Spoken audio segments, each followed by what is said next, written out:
Fourths are a really popular interval for guitarists, and that's in part because they're really easy to finger. The guitar is tuned in fourths, E to A to D, D to G, and so on, except for right here where we've got a major third.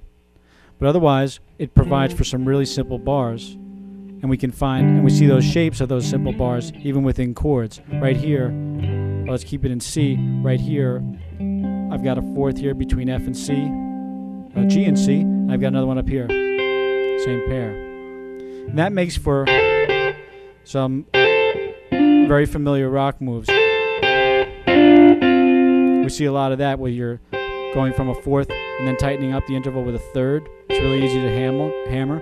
You can also hammer up on the top and go from a fourth to a fifth.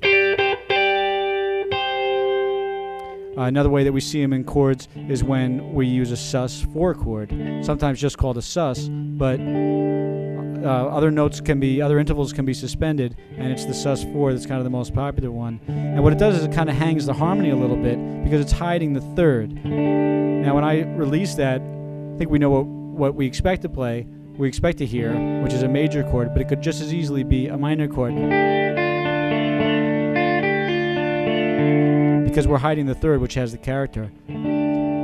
Conversely, the fourth doesn't. It hides the harmony a little bit, whether it's major or minor. We do see those shapes in these chords. We see these appear in rock all the time. We hear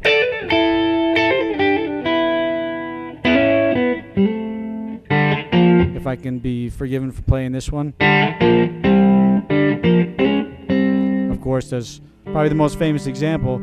Interesting point, though, is that it sounds kind of hollow like fifths do, and that's because fourths are essentially inverted fifths. If you wanted to play that an octave down, it's going to be like this, shaped like fifths. That's how the original part was, with open strings, using those straight bars right across. Another example, classic guitar example, sliding into fourths. Okay, so here we're starting to see some of the very familiar shapes of fourths emerge, and as you can tell, most of the time across the top two strings, it's going to be a straight bar. The exception is when we get up here, where the B is on top.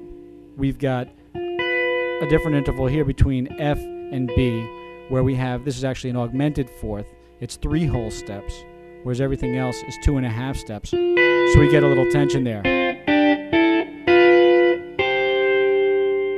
And if we look at it on the third and second strings, there's one open, right out of a C major chord, open C major.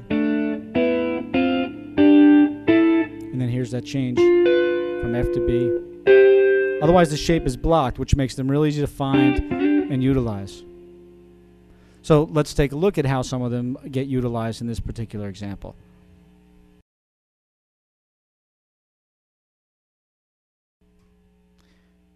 We start by sliding a couple of fourths up and back right here over C. Our whole progression is just C major 7 to F major 7, so it really opens us up to let loose predominantly with notes right out of C. So we do, and then we come down to here to the third, second pairs. Again, these are all fourths right out of the key of C. We come down here, and this is the top of a C major 7 chord. If you want to look at it like that, we've got a fourth right here. That's why I chose that pair. And then we've got a somewhat Hendrixy.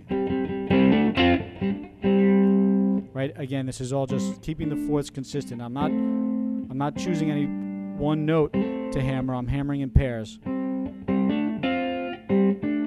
Again, I have to change my shape here to accommodate the third to second strings. And again, just pairs. This time I'm changing my fingering a little bit because I want to arpeggiate. I want to keep it clean. I don't want to get any of my second string in there, so I changed fingerings a little bit.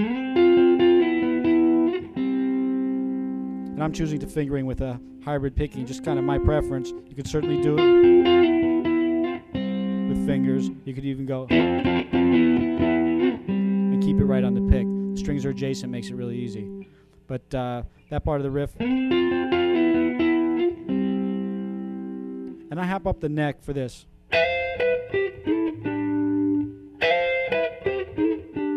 And once again, my shapes could otherwise stay all in barred pairs, but I have to grab that to catch it between the third and second strings. And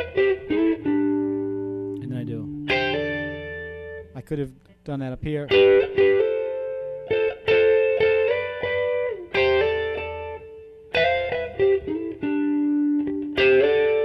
But instead I do it. Because I want to kind of set myself up for the next bit. Now again, because I've got these easy bars, it really opens me up to be able to move around quicker than I could have. It'd be kind of awkward, doable if I had to change shape. You certainly see people do that, but it really is easy once you get those double string bars. And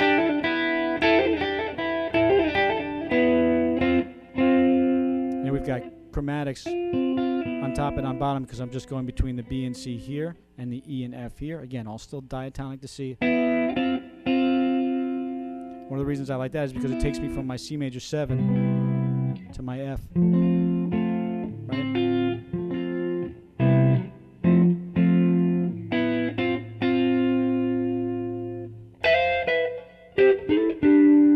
Okay, and then back to...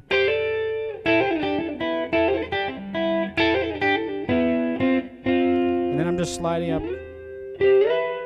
Shape stays the same. I just come up to grab one between G and C. And another one up here. And then once again, because the shape is the same, I can do a nice little slide in. Back to this F. And now I just take advantage of that little bit of an awkward augmented fourth, which is pushing me to resolution. Try it again. To finish it off on this pair of fourths, just right off the top of a C chord, G to C.